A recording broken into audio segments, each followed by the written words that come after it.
Olá, tudo bem? Vamos viajar pela história? Vamos viajar hoje pela segunda parte da aula de Roma? Então vem comigo. O que estudaremos hoje? Religião, do politeísmo ao monoteísmo.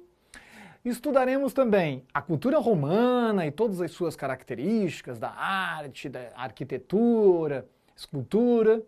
E o império, alto império, baixo império, ou seja, apogeu e crise de Roma. Então vamos lá.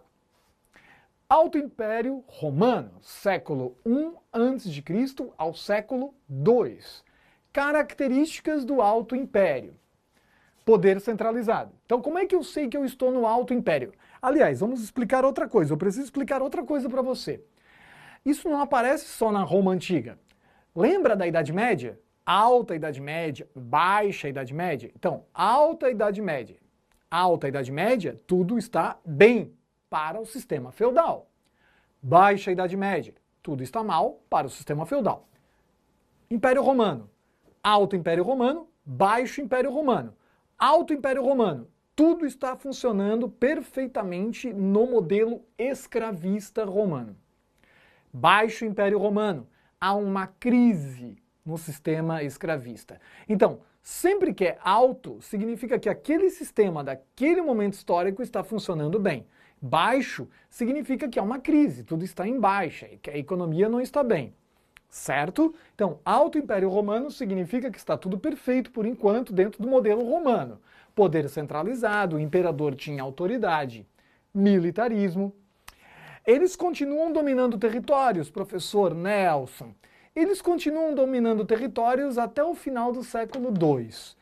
Mas tem um momento, num certo momento aqui do Império, que o Otávio Augusto, ele determina a Pax. O que é a Pax Romana? A Pax Romana é quando os romanos, o governo romano, decide diminuir a intensidade das guerras, ou seja, invadir menos territórios. Chega, a expansão começa a parar. Então eles vão freando a expansão militar, porque eles já tinham muito território e custava muito caro manter postos do exército em locais muito distantes. Então, esse freio das invasões, essa diminuição do militarismo romano, é chamado de Pax Romana. Eles param de invadir, continuam militaristas, mas com uma diminuição das invasões. Alianças e dominação sobre os povos bárbaros. Então, quando eu falo em povos bárbaros, o que é um bárbaro? É todo mundo que não é romano. Não romano é um bárbaro. Também está ligado à barba. Pouquíssimos tinham autorização para ter barba em Roma, geralmente o imperador, mas raríssimos os que tinham. Alguns generais tinham barba. Os romanos relacionavam os pelos do corpo com um animal, com a selvageria. Para eles, o que era ser humano civilizado era não ter pelos, muitos pelos no corpo. Então, a barba, a palavra bárbaro também está ligada à presença da barba. Mas bárbaro, basicamente, bárbaro é não romano. É uma maneira pejorativa de você discriminar, excluir outros povos que não são romanos, que não falam latim, que não têm a cultura romana. Então eles são altamente concentrados em si mesmos, né? Então eles são muito donos de si e tudo que não era parecido com eles é desclassificado, é desprezado, é excluído, né? Bárbaros são os não romanos. Então eles dominavam esses povos, eles fizeram alianças. Muita gente não relaciona, mas o Império Romano ele estava assentado sobre vários povos. Então vários povos tinham alianças e estavam controlados e aceitavam a dominação romana. Ou porque foram derrotados ou porque viam que não tinham o que fazer, tinham que aceitar. E isso é um barril de pólvora prestes a explodir. Porque é muito difícil manter esses povos controlados, manter esses povos conquistados. É isso que eu escrevi ali. Então, escravismo em ascensão durante o Alto Império, êxodo rural, muita gente abandonando o campo, indo morar nas cidades porque tem muita escravidão. Os escravos fazem o trabalho dos plebeus. Então, nós temos um intenso comércio e prosperidade econômica. O cristianismo é uma das características desse período.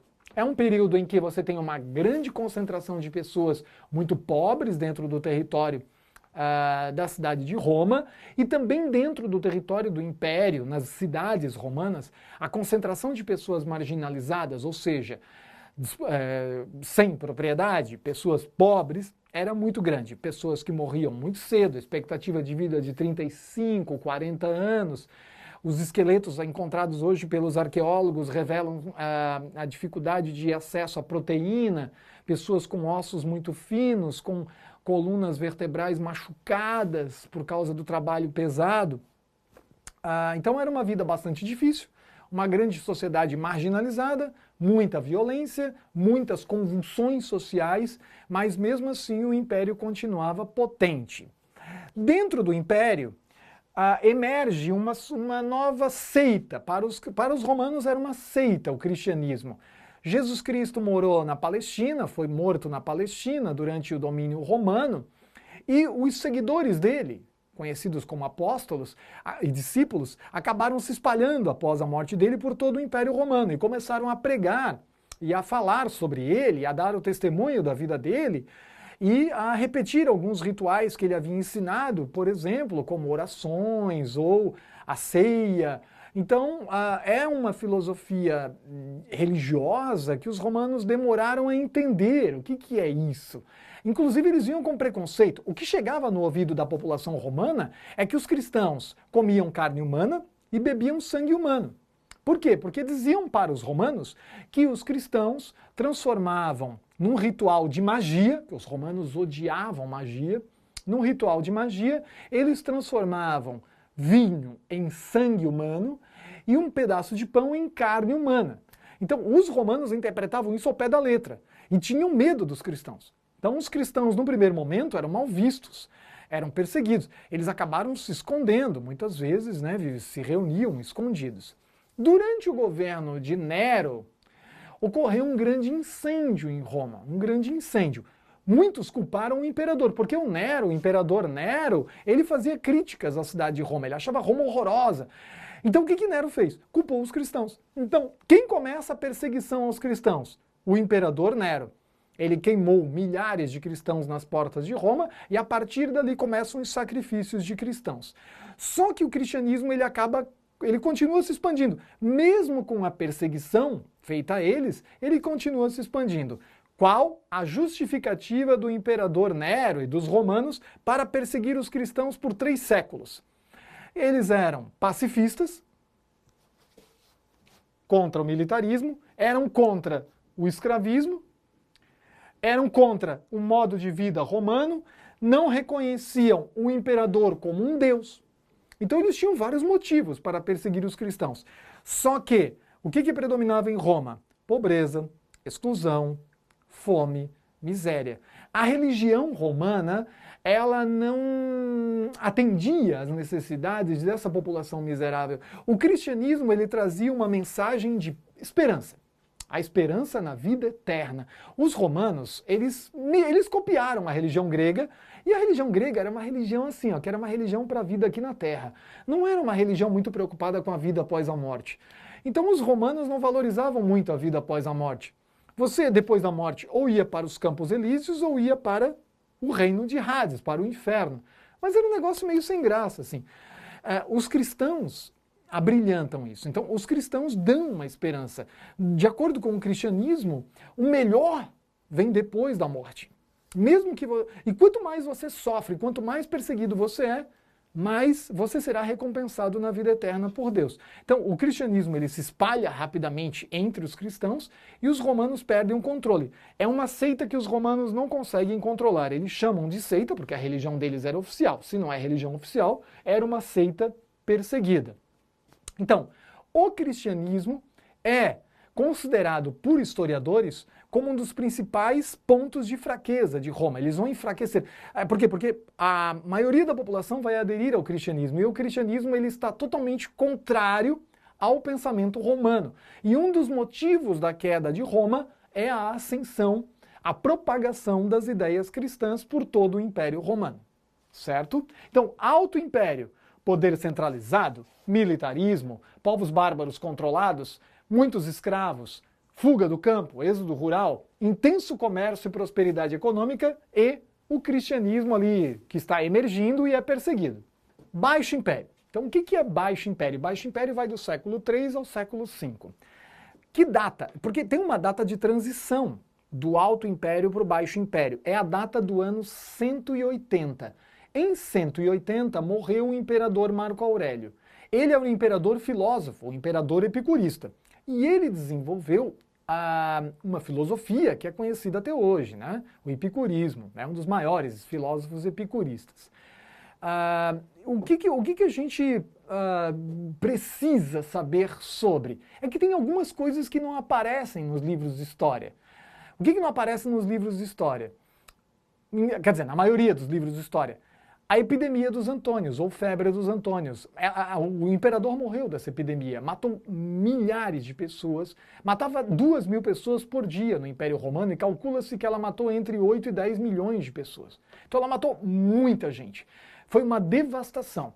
Ninguém sabe exatamente ainda o que era essa epidemia, talvez já a peste bubônica ali durante o Império Romano, mas é o ano 180. Para frente do ano 180 nós temos só crise, que nós chamamos de Baixo Império. Então é final do século II, na passagem do século II para o século III, começa então a crise de Roma. Características. Crise política. Uma das primeiras reações deles, dos romanos, tá difícil de governar, temos uma crise, então vamos dividir o império. Então tá vendo, olha aqui no mapa, eles dividiram o império em dois. Império Romano do Ocidente continuou com a capital em Roma e Império Romano do Oriente com a capital em Constantinopla, antiga Bizâncio. Constantinopla, reformada pelo imperador Constantino, por isso esse nome, Constantinopla. Então agora eles têm dois impérios, Império Romano do Ocidente e Império Romano do Oriente. Roma, Constantinopla, dois imperadores. Então aqui a gente tem... O que eles vão fazer? Dividir o império. Eles achavam que se eles dividissem o império, isso facilitaria o governo. Então, crise política, e ao contrário do Alto Império, que era centralizado, o Baixo Império, ele é descentralizado. O militarismo está em crise, o exército entra em colapso, o exército começa a sonegar impostos, o exército não leva tudo que eles saqueiam para o imperador, tem muita corrupção, desobediência, os generais fazem o que bem entendem. Metade do exército romano era composto por bárbaros, não eram romanos, eram povos dominados que se alistavam no exército. Então assim, é um exército que aos poucos ele vai perdendo poder. Temos imperadores corruptos, como Nero, Calígula. 40 imperadores romanos foram assassinados num período de tempo de 100 anos. Então veja a crise, pessoal. 40 imperadores mortos em 100 anos, assassinados, envenenados, esfaqueados, mortos em rebeliões do próprio exército.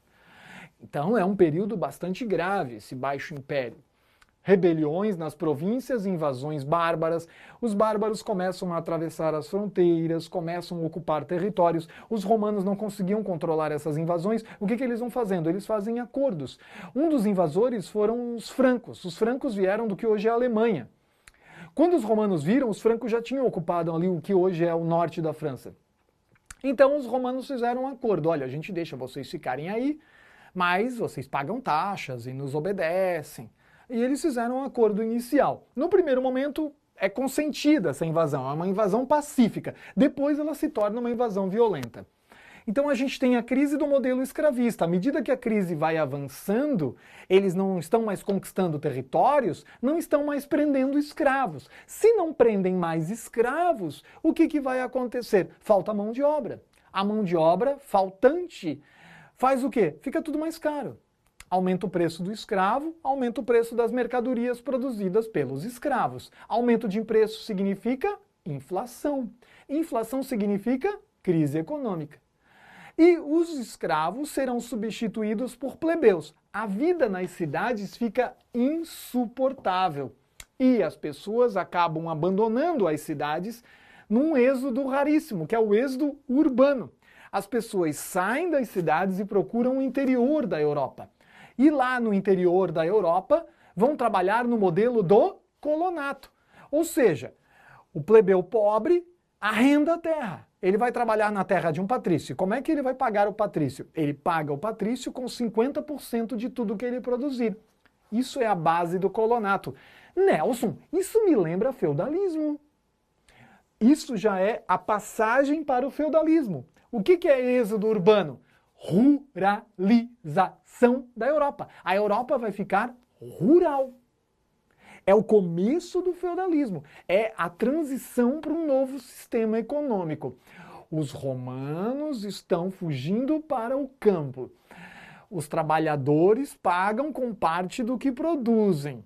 Então você já tem o processo de ruralização da Europa. Crise econômica, inflação, expansão da miséria. O cristianismo passa a ser tolerado, depois protegido e, por último, o cristianismo vira religião oficial. Uau! De uma seita pequena, perseguida, odiada, passa a ser a religião oficial da Roma Antiga. Como isso aconteceu? Então vamos lá. Nós temos aqui dois quadros para você analisar agora. Tá vendo? Ó, quando você estuda, é legal você organizar esquemas. O que eu faço aqui? Eu boto o meu modelinho de esquema, mas depois eu quero que você organize o seu modelo de esquema. O ideal após cada aula que você assiste é você pegar uma folha de papel e tentar explicar para você mesmo. Grava isso, filma você explicando e dando aula para você, ou você faz o teu esquema numa caneta, organiza quadros. Eu usava papel pardo quando eu era estudante lá do ensino médio. Comprava papel pardo, que é bem baratão, comprava uma caneta piloto e eu mesmo fazia meus esquemas. Aí depois, quando eu achava que faltava alguma coisa, eu ia para os livros. Então, quando você ensina um amigo, uma amiga, um colega, ou você grava para você mesmo, você dá uma aula para você mesmo, você também está aprendendo. Isso reforça. Falar alto reforça o aprendizado. Eu escrevia, eu estudo escrevendo. Tem pessoas que escrevem falando para si, que estudam escrevendo para... falei errado. Tem pessoas que estudam escrevendo, tem pessoas que estudam ouvindo, tem pessoas que estudam falando. Cada um tem o seu jeito, você tem que descobrir o seu. Então olha só, quando você vai organizar o estudo sobre o Império Romano, você tem Alto Império, Baixo Império. Uma vez eu vi um caderno de uma aluna anotado da seguinte maneira: ele pegou todas as características do Alto Império e no Baixo Império, sabe o que a criatura fez? Ele escreveu assim, ó, ao contrário. Aí eu assim, como assim? É porque ele falou, o Baixo Império é o contrário do Alto Império. E é realmente ao contrário do Alto Império. Poder centralizado, poder descentralizado. Militarismo, crise do militarismo. Alianças e dominação dos bárbaros, os bárbaros começam a fazer rebeliões e invadem. Escravismo em ascensão, escravismo em crise. Êxodo rural, êxodo urbano. Intenso comércio e prosperidade, crise econômica. Cristianismo perseguido, cristianismo protegido. É o contrário. Então fica muito interessante quando você organiza dessa maneira. Cristianismo. Algumas datas do cristianismo. Como eu já havia falado para você, 68 Nero começa a perseguir os cristãos. Perseguição aos cristãos. Os cristãos eram jogados em arenas, eram espetáculos de carnificina, com animais devorando os cristãos, instrumentos de tortura, todo tipo de sofrimento que você pode imaginar. O que chocava os romanos é que os cristãos, a maioria dos cristãos não chorava, não gritava, não esperneava, não tinha medo da morte. E isso convencia quem estava assistindo a se converter, criava curiosidade nos espectadores.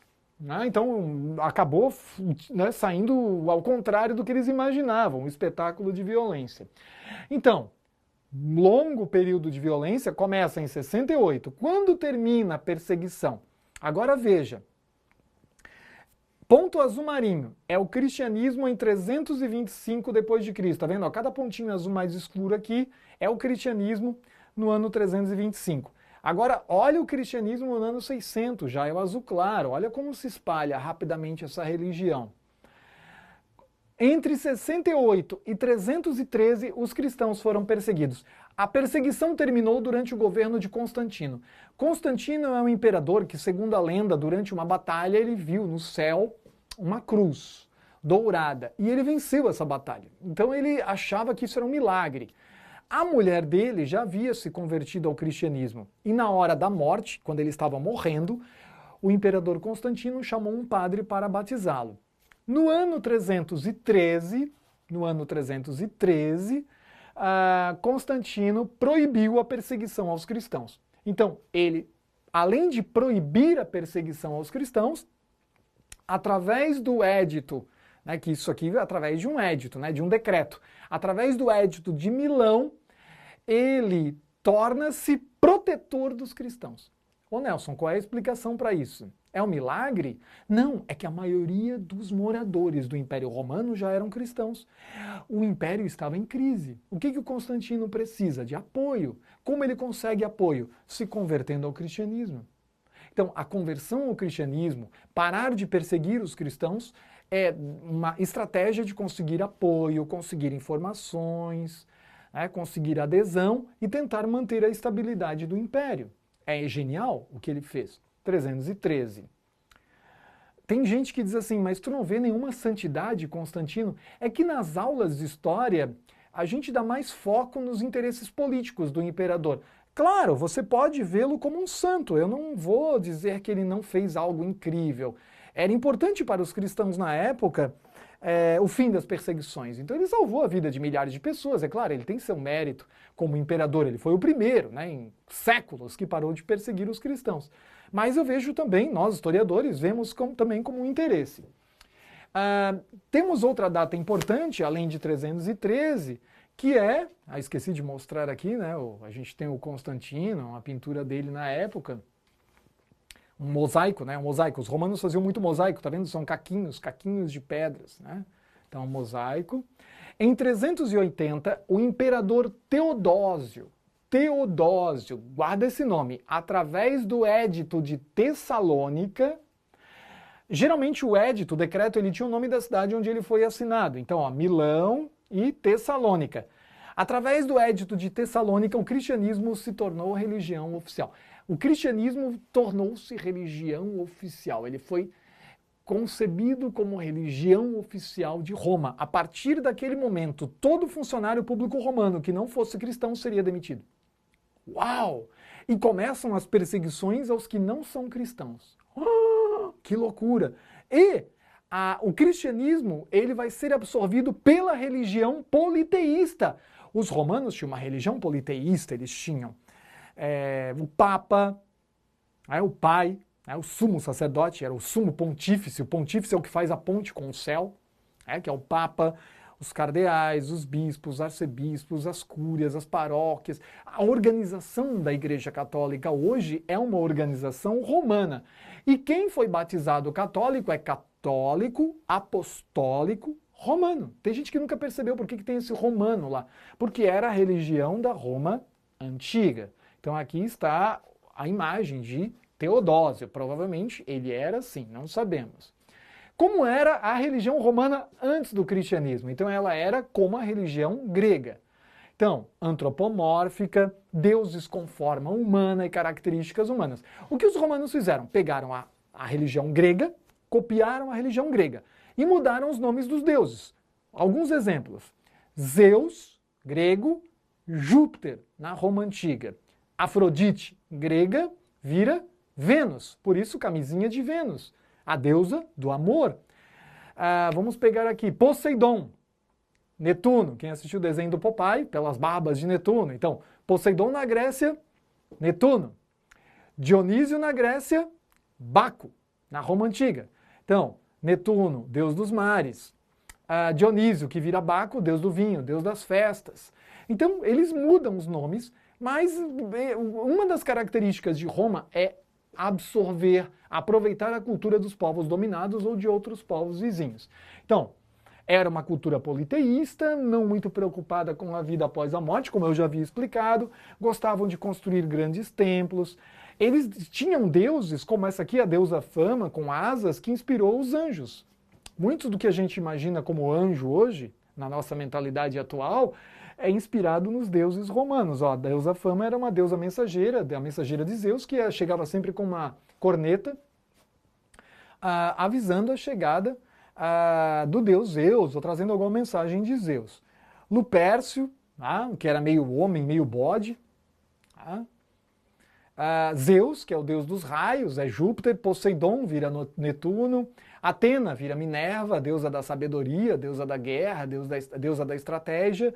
Juno era a esposa de Zeus, ou a esposa de Júpiter, ela vira Hera. né, a esposa de Júpiter, a deusa do casamento. Afrodite vira Vênus, que é a deusa do amor, e Ares, o deus da guerra, vira Marte, em Roma, né, o deus da guerra. Os romanos adoravam grandes construções, grandes templos, templos domésticos. Geralmente na arquitetura deles eles gostavam de... A arquitetura era voltada para a religião, ou construção de templos, ou para o comércio, a higiene, às vezes a construção das grandes termas, né, os grandes locais de descontração, de divertimento, monumentos decorativos, grandes palácios, basílica, né, essa é a Basílica de Maxêncio. A basílica geralmente era um prédio onde eles faziam negócios, comércio, onde era aplicada a justiça. Mais tarde, a igreja cristã, romana, católica, mais tarde chamada de católica, vai ocupar esses prédios. Então até hoje a gente tem as basílicas da igreja católica que acabou absorvendo essa arquitetura das grandes construções. Ou as termas, né? Essa é a terma de Bath, na Inglaterra, ou o Coliseu de Roma. Cada vez que o imperador ganhava uma batalha, ele cruzava um arco, ele mandava construir um arco. Então esse é o arco do imperador Sétimo Severo, do Império Romano. Pinturas e mosaicos. Os romanos eram mais famosos pelos mosaicos do que pelas pinturas. Quando geralmente se fala em arte romana, eu lembro do mosaico. Tá? Então gostavam de botar mosaico nos palácios, nas mansões, nas casas, eles gostavam de decoração. É muito trabalhoso, mosaico é um trabalho muito sofisticado, mas são belíssimos, muitos deles estão muito bem preservados, como esse em Luxemburgo, né? Olha só a perfeição, parece que ele é recente, e tem aí mais de 2000 anos. Pinturas, né? Recentemente, quando eles escavaram a cidade de Pompeia e Herculano, que foram destruídas pelo vulcão Vesúvio em 79 d.C., acharam pinturas fantásticas. Algumas aqui eu não posso mostrar para vocês, porque elas são muito pornográficas. Então eu tentei colocar as mais comportadinhas. Mas nas casas de prostituição em Pompeia, geralmente eles pintavam nas paredes da frente das casas exatamente o que eles faziam dentro das casas. Então realmente não é uma coisa muito agradável para mostrar assim, dependendo da faixa etária. Então pinturas, Pompeia e Herculano. Na escultura, então eles deixaram muitas cenas, né, do dia a dia. Eles tentavam buscar um pouco mais do cotidiano, assim, das coisas do dia a dia, como gente transportando gado, comércio, ou pagamento de imposto. Então, cenas próximas do dia a dia. Na filosofia, foram muito fortemente influenciados aí, pela filosofia grega. Sêneca baseou-se na doutrina dos estoicos e o principal tema de Sêneca era a busca de uma vida equilibrada e harmoniosa. Tito Lucrécio, o fundador da corrente denominada epicurismo, e Marco Aurélio foi um imperador que morreu em 180, é o último grande imperador do Alto Império. Ele foi um dos principais filósofos aí do estoicismo, epicurismo também. Vamos aí para uma questão do Enem. Ao abrigo do teto, sua jornada de fé começava na sala de jantar.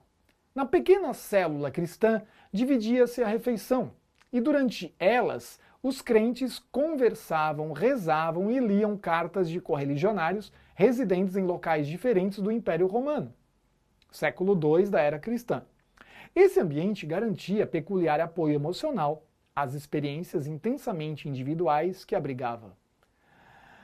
Bem, o título aqui às vezes ajuda, mas aqui está dizendo carne e pedra, não ajuda muito. Um motivo que explica a ambientação da prática descrita no texto encontra-se no, ou na, regra judaica que pregava a superioridade espiritual dos cultos nas sinagogas. Será que está falando de judaísmo? Será que está falando de sinagoga? Não. E onde é que eu acho isso no texto? Você acha aqui, ó. Pequena célula cristã. Eles dividiam a comida, durante elas os crentes conversavam, rezavam, liam cartas de outros cristãos que moravam longe no Império Romano. E esse ambiente era acolhedor. Tá vendo? Ó? Então a primeira, não. B. Moralismo da legislação que dificultava as reuniões abertas da juventude livre. Não está falando de moralismo aqui no texto, não está falando de proibição de reuniões. Adesão do patriciado que subvertia o conceito original dos valores estrangeiros. Patrícios ali, vocês viram algum patrício? Você viu? Eu não vi nenhum patrício aqui. Decisão política que censurava as manifestações públicas da doutrina dissidente. ou violência senhorial que impunha a desestruturação forçada das famílias escravas. Então, decisão política que censurava as manifestações públicas da doutrina. Olha o que eles estão perguntando. Um motivo que explica a ambientação da prática descrita no texto. O que eles estão fazendo? Eles estão jantando.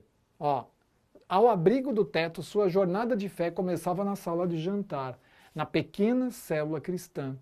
Dividia-se a refeição durante elas, os crentes conversavam, rezavam. Minha gente, como é que eu deduzo que essa gente está sofrendo algum tipo de repressão? Eles estão celebrando sua religião em pequenas células numa sala de jantar, não é num templo. É óbvio que você sabe que a questão é sobre Roma. Então, o que vai acontecer aqui? Havia uma proibição de celebração do cristianismo, então as pessoas faziam isso escondido, ou nas casas, ou em algum local distante, às vezes a céu aberto, mas escondido, ou numa catacumba, que era num subterrâneo, nunca ao ar livre, nunca publicamente.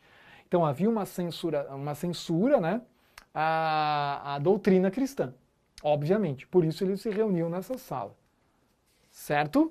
Então, mas ali tem coisa que você vai cortando porque o texto não está dizendo nada.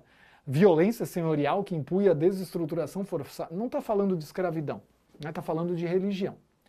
Certo? E ainda temos um acréscimo nessa aula, mas para fazer esse acréscimo, que é um resumo da aula em forma de rap, vou contar com a ajuda do MC Nelsinho. Então vamos lá, chamando o MC Nelsinho. Vem, MC Nelsinho!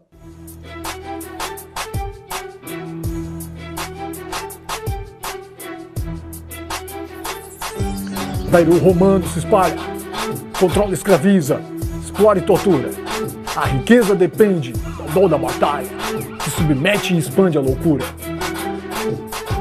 Cristianismo e sombra, estrutura, rejeita a guerra, a escravidão e o poder. Roma feita de ódio, riqueza e loucura, definha lenta e sem perceber.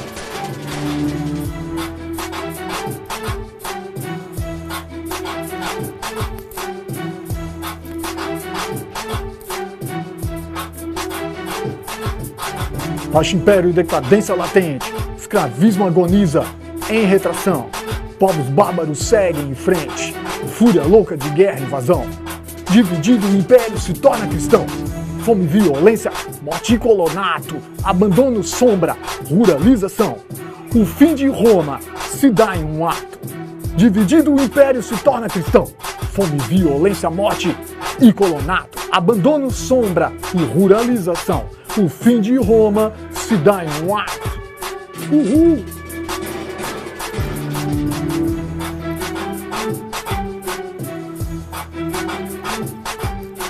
Uhul!